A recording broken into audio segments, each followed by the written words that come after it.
for today, we're here to talk about something that is around us, but most people think it's not. Sometimes people shy away from talking about it. We want to talk about kink and fetishes. Kinks and fetishes are things that more or less is based on people's mentality and the way people view, their sexual preferences. An example of this is spanking during sex. Yeah. Okay. I don't want to look at that. Yeah. Okay. Choking. Okay. Some people see it as not normal. Okay. Some people feel It's why should you choke someone? It's irritating. You get. So he said spanking, choking. This one the broader sense, BDSM. okay. You know that now most people are like, that used to it. They love the pain. There's actually a very thin line between pleasure and pain. So now people that are into it, like beat me up, flog me, hit me harder, all those kind of things.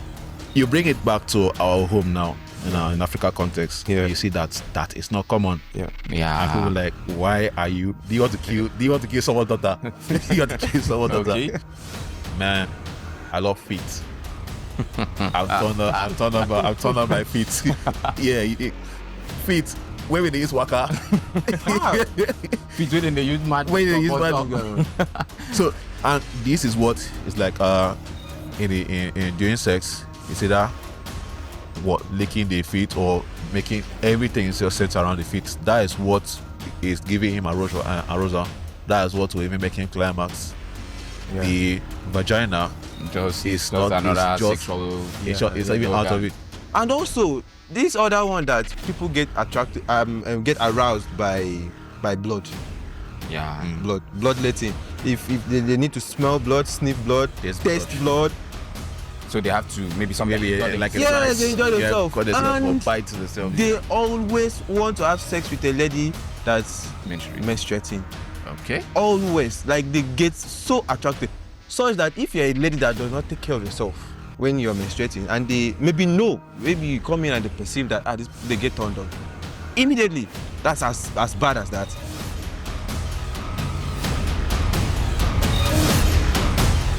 Hello everyone, welcome to another episode of the Intimate Matters podcast. And on this podcast, we take you on a deep dive into the world of sexual and reproductive health. We teach you what you need to know and understand about sexual and reproductive health. And for today, we're here to talk about something that is around us, but most people think it's not. Sometimes people shy away from talking about it. We want to talk about kink and fetishes. And I have with me two amazing personalities, two mental health nurses, Joseph Udomesian, and also Fortune Williams. Mr. Joseph, thank you for joining us today. Thank you very much. Thank you, Mr. Fortune Williams, for joining us. Glad to be here. So, as always, kinks and fetishes are things that more or less is based on people's mentality and the way people view, their sexual preferences. So that's why we brought two mental health nurses to come talk about kinks and fetishes. So we start. What is kink? Kinks. They are unconventional sexual preferences. Meaning the sexual practices that people view as not normal. Okay, people view as not normal. Then, okay, what are fetishes? All right. So when we talk about fetishes, these are sexual practices that are focused more on either objects or other body parts rather than the main sexual parts. Okay. What do I mean? The sexual organs are there, the penis, the vagina, good. Now, any focus in sex, in the context of sex, that is not away from these two parts, those are fetishes. And of course, they are viewed as... So, okay, unconventional. Because that is why we're having this conversation. From the definitions, like you could hear them say, these are things that are like unconventional and people don't take it as normal, right? So we really want to talk about it because here we talk about the things people see as normal and the things that people see as abnormal. And that's why we're having this conversation because I realize that one man's food is another man's Definitely.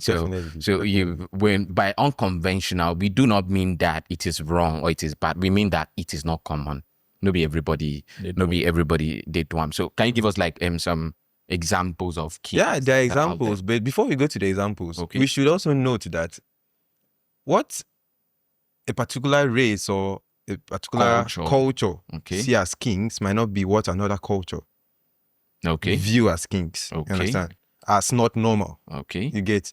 So if Nigerians can see a practice, a sexual practice that seems like it's a kink, Okay. UK, United States of America, might see that as normal. It's supposed to happen. What's wrong? Nothing is wrong. Okay. You get? Okay. An example of this is spanking during sex. Yeah. Okay. I don't want to look at that. Yeah. Okay. Choking. Okay. Some people see it as not normal. Okay. Some people feel It's why should you choke someone? Why it's irritating. You get? So he said spanking, choking. This one, the broader sense, BDSM. okay. You know that now most people are like, that used to it. They love the pain. There's actually a very thin line between pleasure and pain. So now people that are into it, like beat me up, flog me, hit me harder, all those kind of things. You bring it back to our home now in Africa context. Yeah. You see that is not common. Yeah. And people like, why are you? Do you want to kill someone's daughter? You want to kill someone's daughter? Okay. So that's what he meant by it's okay over there, it might not be okay here. Okay, because there was this kid that was training a couple of months ago where a lady came out to categorically state that if for any reason on the sexual process, I think your hand I watched hits that. me, Yeah. that she's going to pause the sexual process, beat you up.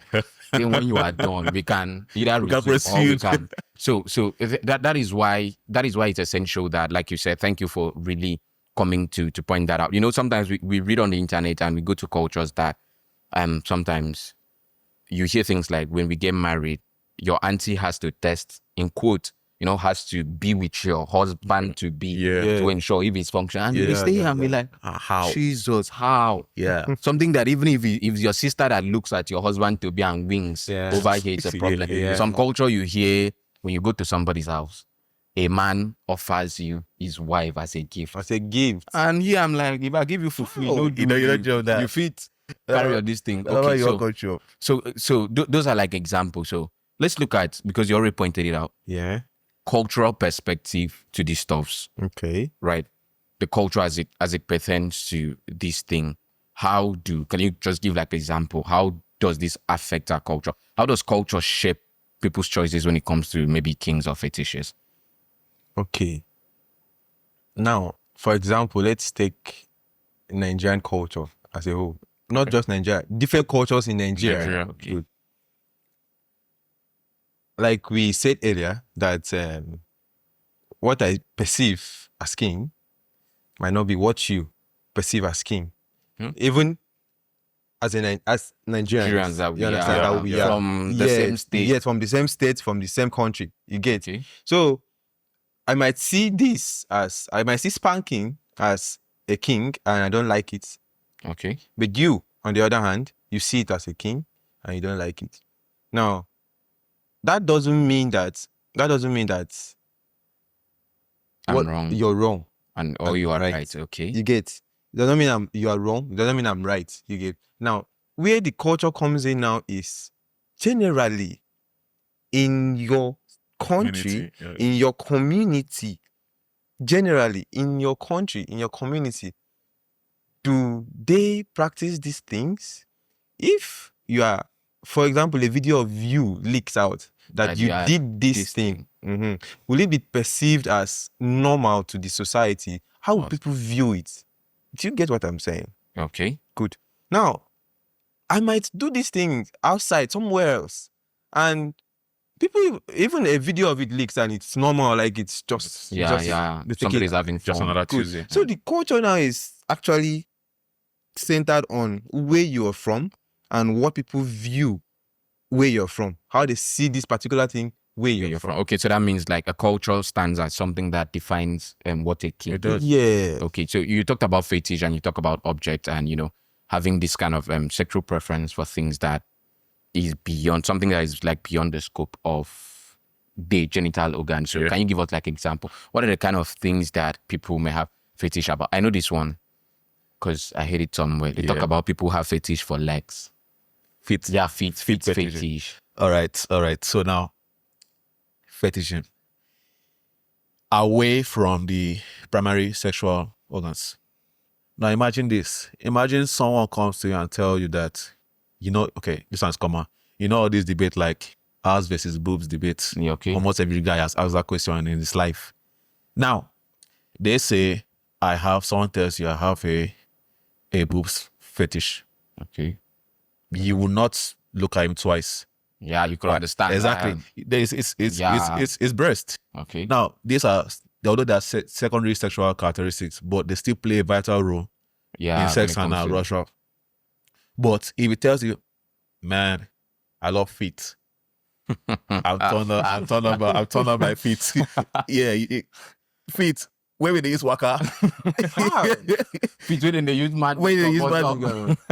So, and this is what is like in during sex, it's either licking the feet or making everything is just centered around the feet. That is what is giving him arousal. That is what will even make him climax. Yeah. The vagina is not another sexual. It's even out of it. There's even a point that in all these girls that do things like OnlyFans and stuff like that, there's a category people pay money just to see the feet of, because that's what get aroused by it. Get aroused by it. Yeah. Just feet. So wow, I don't look my feet. I don't want to add feet. Suppose when you look at feet, suppose take feet as, of course, feet is, that's what we use and walk. So, yeah. So you're trying to say that if a lady, okay, let's say in this context that a guy has a foot fetish, that just like a man will feel sexually aroused if he sees maybe a lady breast or vagina for whatever reason. Does that mean that if maybe he's in his house and a lady comes in and maybe walks barefooted, he becomes sexually aroused? Possibly. Walks barefooted and the leg looks attractive to the man.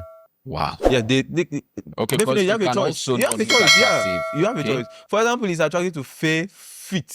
Okay.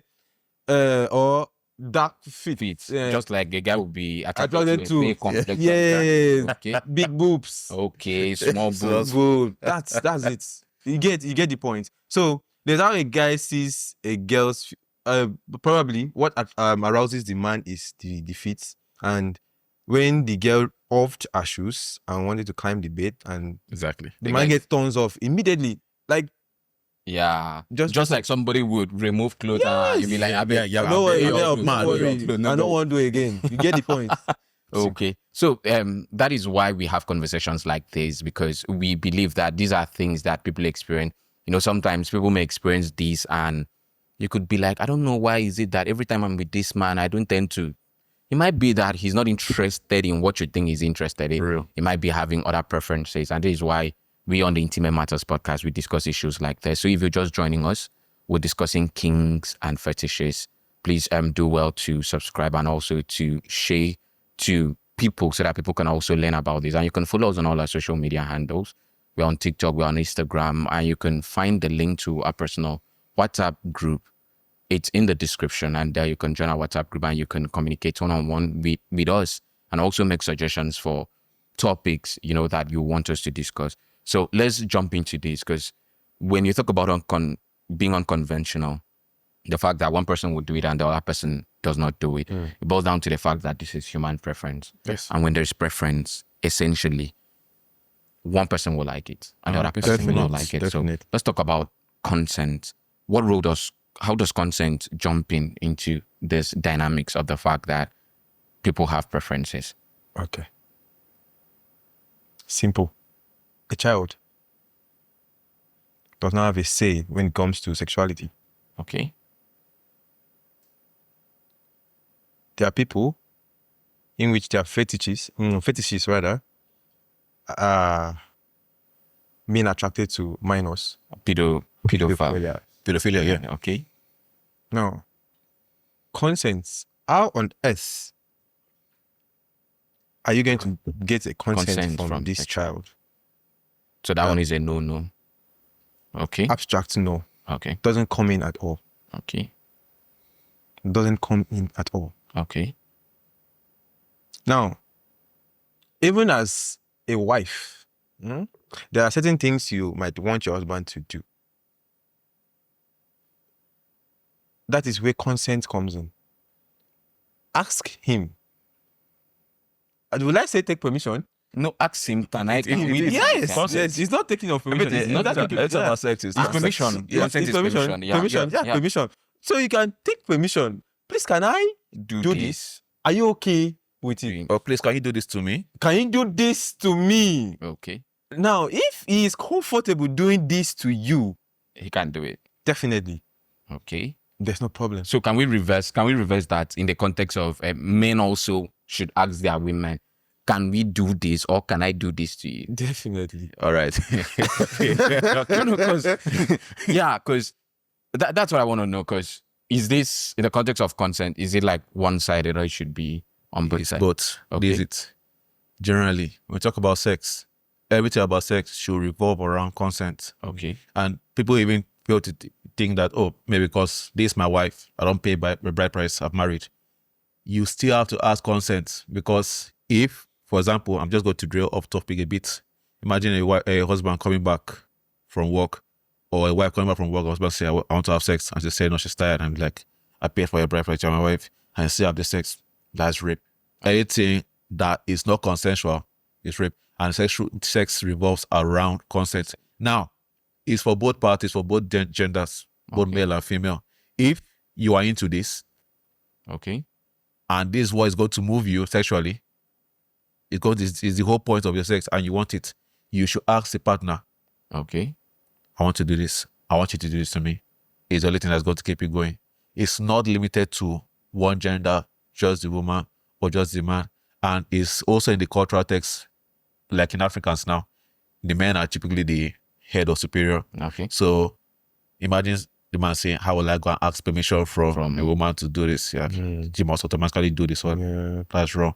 So consent is very, very vital. It's very important, and it plays a big role. But All right, because I've seen these, being a sexual and reproductive health educator, I've come across this a couple of, this one was a question that came in a couple of days ago from someone in my community, talking about the fact that she got married and then all of a sudden she's realized that every time she's having sex with her husband, yeah, basically the man wants to penetrate the anal hole. okay. And now So sex. a couple of times she's been like, what are you doing? And the guy's like, sorry, it was a mistake. But she notices that the mistake first, Yeah, the once mistake you do it again, twice, mistake they take. Is it that you don't know which hole you what? is actually which hole? Wrong hole. So when we have issues like this, right? When issues like this happen, what do you think could be what such a lady could do? Because there are people who find it hard, which I don't advise you, but some people find it hard to take permission. Yeah. Yes. But sometimes they definitely. want to ask permission or they want to try. What do you say to such people? Okay. First of all, it starts with your relationship with your partner. How Okay. close you guys are and how deep you guys Communicate. Okay. So for some people, they will feel very okay to talk things out. I like this. I like this. Can we apply this? Or even if we don't apply this, let's try something that looks like it, but we are both comfortable with it. Okay. So talking to each other is one of the ways. Sitting down to discuss things out, talk things out is one of the ways. Now, if that doesn't help, that doesn't help, I think you see someone, counselor. Okay. Yeah. Okay. You see someone to counsel them. Yes. So please, this another one popped in my. The sniffing of armpit. Is that a kink? It's still a fetish. It's a fetish. Don't forget our definition. Okay. Anything Thing out of The normal the normal sexual organs. because I've asked people be like, what because I've run communities, right, where we discuss this, and people have come like, how can somebody say that what I want is to sniff the armpit? Okay. What happened to this? What this happened to- but that is why we bring this conversation, that people will always have preference.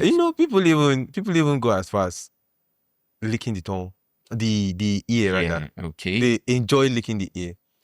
They go as far as getting aroused through a phone call. Okay. If they are not aroused if they don't make a call with the opposite sex, They can't. they can't can't get aroused. function. No, it's not possible. I know of a man, actually.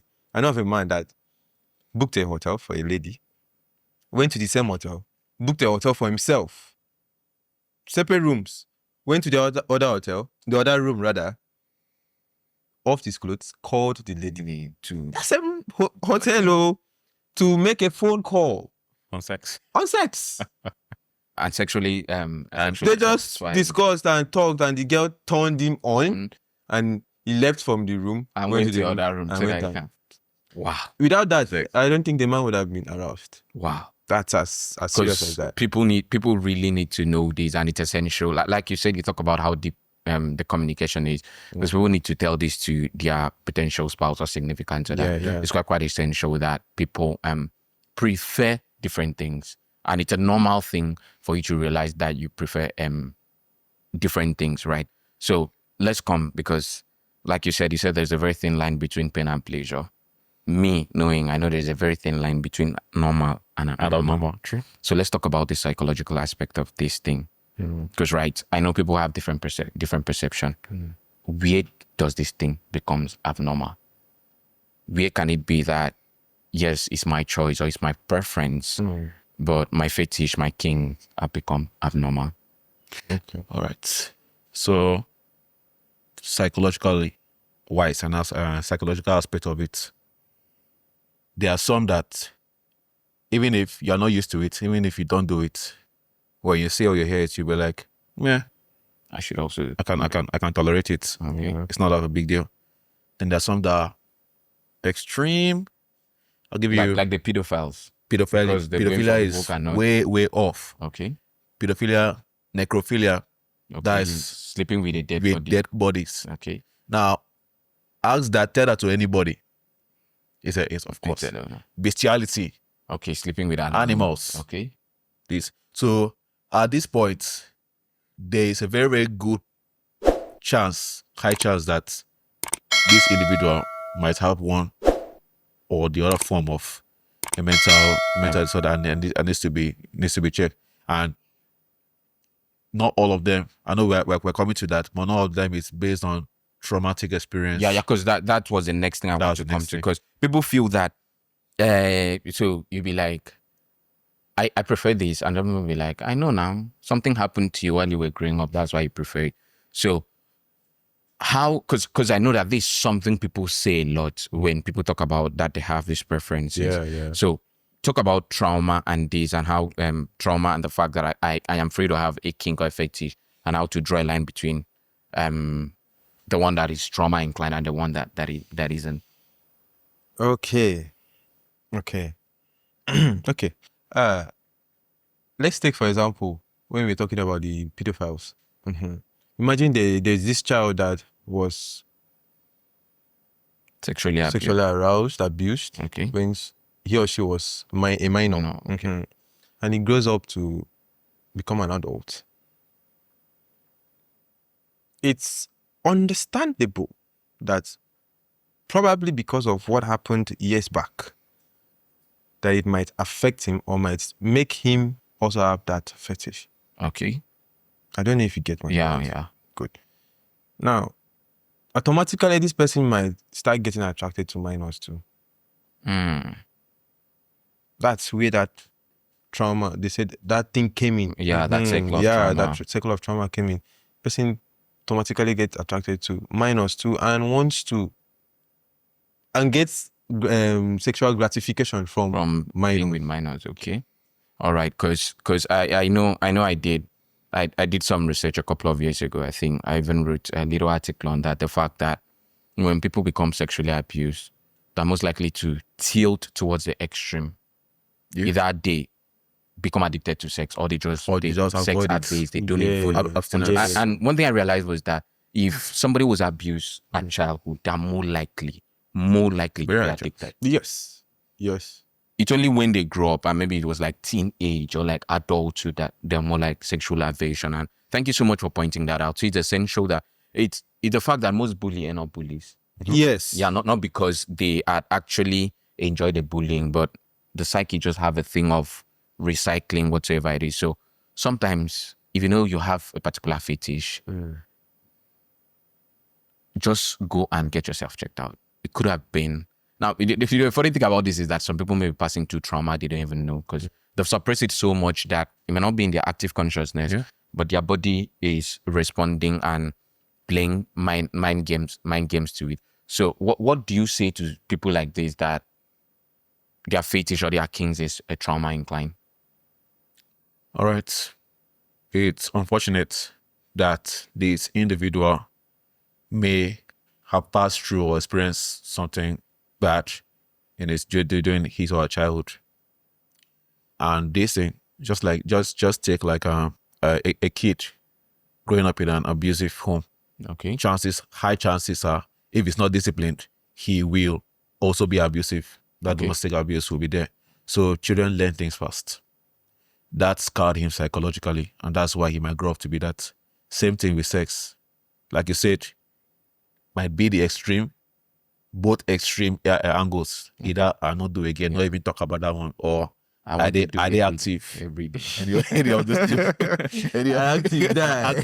active. Anything enter. So these groups of people, it is very much encouraged that they should not keep it to themselves. They should not bottle up. Going out to seek counseling or therapy is very vital.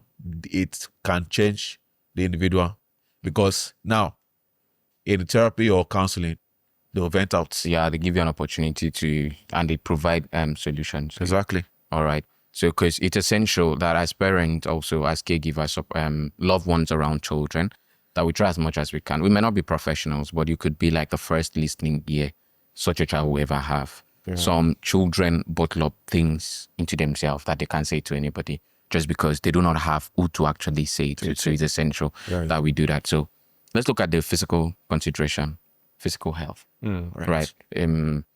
How does this thing affect people physically? Because I know some of these things are extremes. Yeah. So what's your advice to people health-wise for considering these kinks? For example, BDSM. Tying someone, or for example, having to lick certain part of the body. We talked about the feet that may be exposed to things that should not actually get into the human body. So what's your advice to people in terms of their physical health consideration in practicing this? Okay. The extreme fetishes. Okay. Extreme. Good. For example, the BDSM, where you tie someone up and flog the person. Some people can flog you well, like some people can take time. Some people can. They take it as a point in this. They need to flog you. You understand? Especially if they paid you for it. Yes. They need to flog you well. So play your money. Obviously, when you're flogged, you know what is going to happen. Some people get sick, especially if it's a female that does not practice BDSM, but did that for money. For the money, or for the favor, or whatever. Definitely, you are going to experience what we call pains, trauma from the kind BDSM stuff you could get. You understand that kind of thing? Good. And also, this other one that people get attracted, get aroused by blood. Yeah. Bloodletting. If they need to smell blood, sniff blood, taste blood. So they have to maybe something they enjoy themselves. And bite themselves. They always want to have sex with a lady that's menstruating. Okay. Always. Like they get so attracted. Such that if you're a lady that does not take care of yourself when you're menstruating, and they maybe you come in and they perceive that they get turned on. Immediately. That's as bad as that. Yeah, they get turned on immediately. So fetishes like this are very, very bad to the physical health. Okay. Imagine having sex with someone who is menstruating. This person is an increased risk of infection and this person is and they don't use condoms.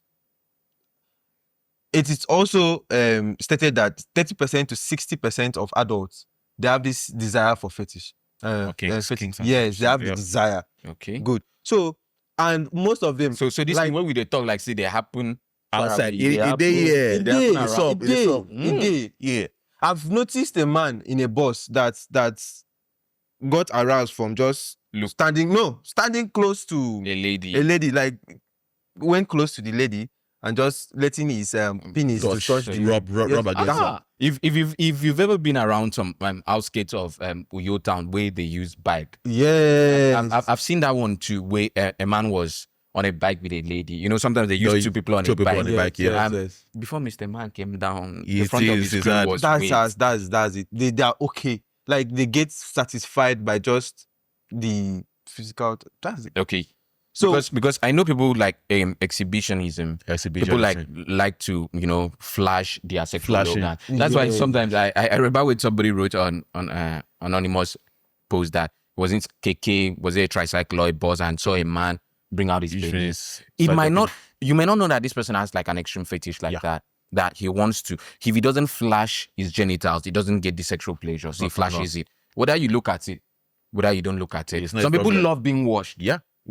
So sometimes when they want to have sex, they purposely. That's why if you live in Nigerian compound, if you live in I face me, I face you. Some people will purposely leave their window open and make sure that they do it so much. Yeah, that somebody wants to run and come and pee because it's that people.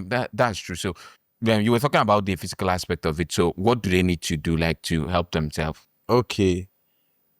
Please can I before? Okay, No problem. All right. So like you said, now imagine this other one that is very common. It's a common kink.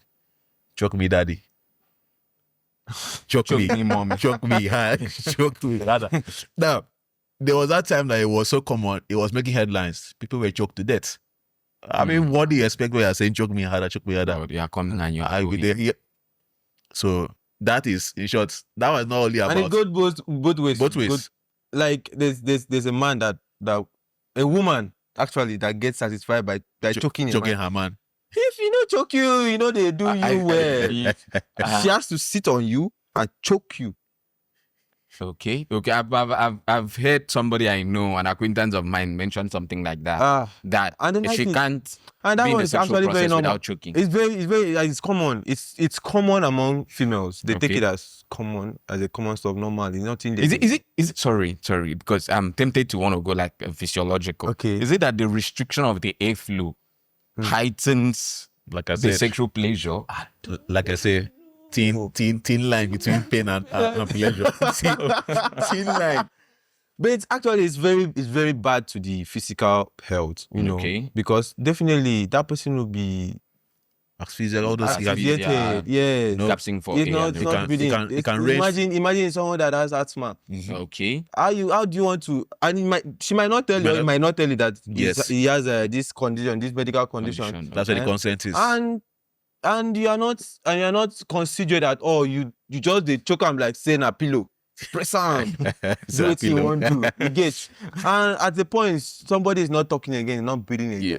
And you'll be like, what happened? And the Nigerian security service comes to you and be like, come. That is they'll tell me it's what the rituals that you kill that for rituals. But most of the times, if you check it very well, that it's not ritual. Sometimes they just want to do it. Yes. Okay, so it's essential that when you're doing this, know the medical history. If you're doing anything that is related to your respiratory system and you have respiratory disorder, please work on it. Tell the person. I think it's important that as much as we can, that we try to know the health condition of the people, before having sexual relationship with. Yeah. I know a couple of times one of my friends told me a story about his flatmate who brought in a lady. The lady was had epilepsy. So, the area of the brain that is activated during an epilepsy seizure is quite close to the one activated during the pleasure orgasm, right? So the guy came, the doing was doing, and then the pleasure came. So from, our brain is like electrical wiring. So this wire is linked to. Yeah. So from the orgasm, it's back. So the girl went into seizure. Damn. The guy was like, damn, like this orgasm is hitting her. Only for you to realize that, because, when you are in epileptic seizure, it locks up your muscle. The whole vaginismus, the penis is locked up, penile captive with. My guy was like, allow me, let me go now. So they had to, he had to call people to come and intervene. So it's essential that you know the health condition of people. So what would you advise people who wants to explore kinks? So let's say I've never done it before. And I'm like, okay, All right. it's sounding sweet to my ears. So I tempting. want to do. What would you advise them? People tend to want to. Some people are like, my sex life is very generic. Yeah. It's boring. Just come have sex. And go. He comes, so he experience orgasm, and God, we're like, I want to spice my sex life. Spice things up. Okay. So you see they're going to get advice from their friends that how if it take spice Okay. my sex life. I want it to be exciting. And like, oh yeah, let him joke you, let him spank you, all these kind of things. Well, it's kind of healthy actually in good doses, Okay. because the brain sometimes likes something new. Yeah. The human brain does not like routines all the time. Yeah. So maybe a bit of a switch. So just know what you're doing, know what you are used to. Yeah. If it's something that you're not used to at all, Come on. back off. Yeah. Okay, nobody's forcing you to do anything. Okay. If that generic or boring sex is what you're doing and nobody gets hot, Stay with it. stay with it, continue with it. Okay. Okay. And also, that is where the consent comes in. And communicating. That is where you bring out your health conditions. Oh, I'm asthmatic, please. I will not be okay with you choking me.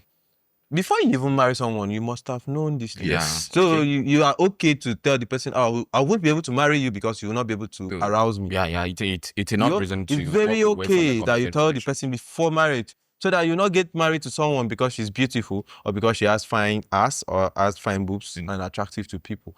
And then when it's in your own bed, she cannot do all those things you feel you want her to do. You understand? So it's okay that you tell this person, don't worry, maybe no marry. Okay. It's not okay. So consent, communication, and telling this, opening up to the person. Open up. Oh, see my own condition. I get epilepsy. So when you do this particular thing, if you see me, they sabi say you don't start. You get my point? Okay. Mm-hmm. So that's my point. So you communicate, you seek consent, you open up. All right. Because it's essential that we do this, because there could be some underlying causes for why some things happen and people do not actually know why it's happening. Sure. So we look in the society and be like, he has a fine husband, he has a fine wife, or he has a fine spouse, but on they're the going outside. outside, but they're still going outside.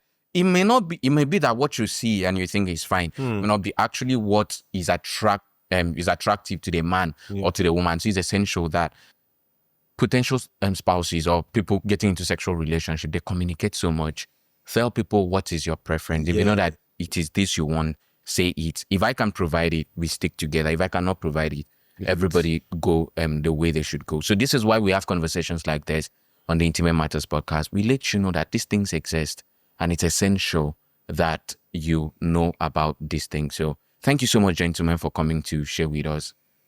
How would I have known that some of these things that people ask for that are normal? And I really appreciate it. So any parting words for the people out there that are viewing? Yes.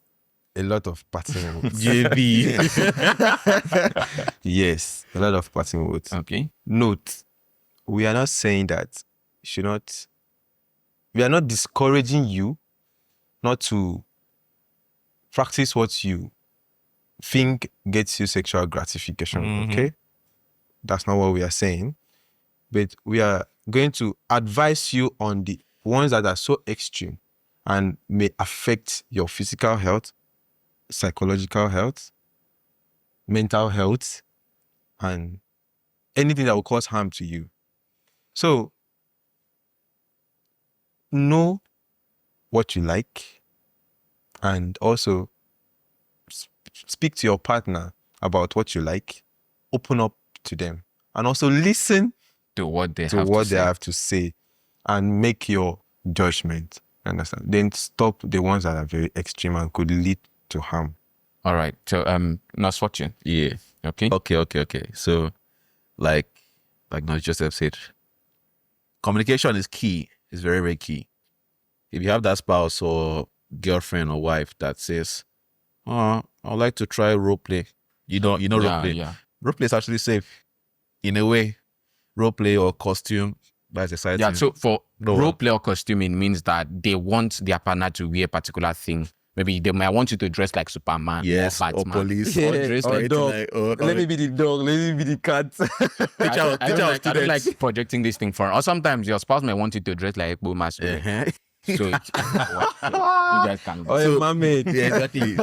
It can be role play, teacher, students, Yeah. police, prisoner. It's kind of safe in the spectrum. Arrest me, officer. Exactly. Okay. For this Or a doctor, nurse. doctor, nurse, Nurse, patient, doctor, patient. So now that's why I was telling you that one. You can, of course, Yeah. generally it's safe. Mm. Listen to what he's saying also. If another one come and say, let's do something like, what? I want an extreme one. Okay, we're going to go to the mortuary and get a corpse and have sex with this corpse. Oh. Red flag. Okay. Big red flag. Okay. So communication is key. Pedophile. Hear what they are saying. Great file. Value your health. Everything you should do that you're doing, you should be safe. You should be safe. Your safety should come first. Safety of your spouse should come first. So anything that's going to give you harm, even in the slightest, they test from it. You know? All right. So safety first. Ensure that your safety is paramount in whatever you're doing. You say you can have fun the way you want to have fun, as far as it's consensual, and you communicate with your partner, and your partner is open to it. Communicate and also listen, because you're not just the only person. The other person also has a preference, and that's what we preach here. And also look also at the legal implication of what you're doing. Yeah. Like we started at the beginning, some things may be allowed in some parts of the world, may not be allowed in other parts of the world. So look very carefully before you leave. Definitely. Even in this country, there's some parts of the country that you can be with a child less than 18. Yeah. Actually. And it's allowed. There's some parts you cannot be. Yeah. So depends on where you are, please look at it very closely. And we at the Intimate Matters podcast, we say that you should remain safe and that you should have fun. And you should also be very, very careful that oftentimes when pleasure comes, there's a thin line between pleasure and pain. When pleasure comes, sometimes it may lead to pain. Like my father would say, and like the BBOs would say, so please be very, very careful out there. Have fun, but do it in a safe way. Thank you so much for joining us on this episode of the Intimate Matters podcast. Yeah. And we're glad that on this episode, we take you to understand about Kinks and Fetishes. Follow us on all our social media platforms, Facebook, Instagram, TikTok, and also subscribe to our YouTube channel.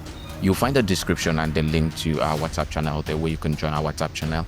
And then we could discuss further on issues like this. Feel free to suggest topics that we may talk about. We are here to save you. We're here to ensure that you learn more about your sexual and reproductive health. My name is Akwaowo Akpan. They call me the Gig Nurse. And for now, I say goodbye.